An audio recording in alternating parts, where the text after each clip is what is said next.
Jared Polin, FroKnowsPhoto.com, and this is a quick tip that was brought up by a mistake that I made last week when shooting at Blog World. Now, I had to do this shot right here, or I was taking pictures of the founders, and I had them staggered a little bit, and I was shooting at f4. And if I didn't review my images after I took them to show them some of them, I wouldn't have realized until it was too late and we were done that this shot would not be usable. And you may not be able to notice it until we zoom in, but look at this. He is not in focus, but he is really sharp and in focus at f4. So my focus point was right on this guy over here. The problem is because Dave was closer to me and this subject was a little further back, it made it f4 not usable for getting both of them in focus. So Rick is in focus, Dave's out of focus, and this is a not usable shot. No matter what you do, no matter how much clarity you add, it is not going to be a usable shot.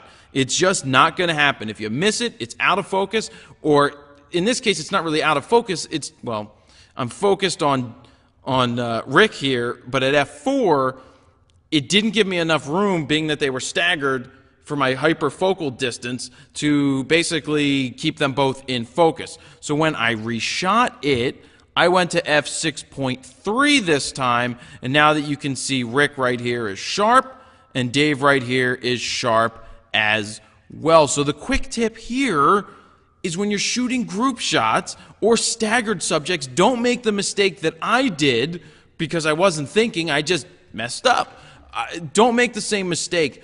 It is okay to bump your aperture up higher because in this case, at 2.8, at 3.2, 3.5, f4, maybe f5 and 5.6, if they're staggered just slightly, one of them is going to be in focus and the other is not. And what you can see here is even though this one before is at f4, the background is blown out, it's separated, but you know what? It's not that much different here at 6.3.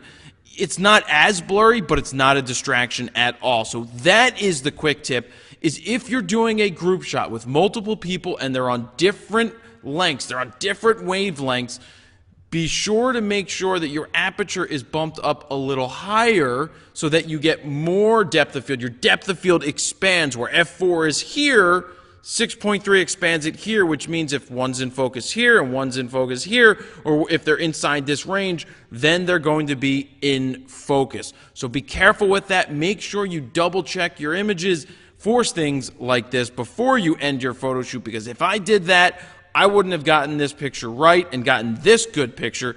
I would have been stuck with this picture and trying to go, well, one of you's the out of focus guy and the other's in focus. I'm sorry. That doesn't work with two co-founders. So there you have it. That's a quick tip. And let me just give you a little bit of bonus information while we're at it on top of that. So what do you have to do when you bump your aperture to 6.3 from f4? You're cutting down on the amount of light you're letting in. Cause and effect. If you're cutting down on light that you're letting in, this was 1/400th of a second. This was 1/800th of a second. So it was a quicker shutter speed because a lot more light was being let in. In this case, I went to 6.3, less light, have to slow the shutter speed down, have to either bump the ISO to compensate for that. So all of these things have to happen. When you cut down on the amount of light, 6.3, so 4 was something like this, 6.3 closed down even more, maybe not that much, but you can get it. If this was 4, and this was 6.3, you can see that it's letting less light in. You have to compensate for it. That's your quick tip. Jared Polin, FroKnowsPhoto.com. See ya. Don't forget to sign up for the FroKnows Photo email list. You will receive a free photo guide to capturing motion in low light, as well as a 60-minute long flash photography video.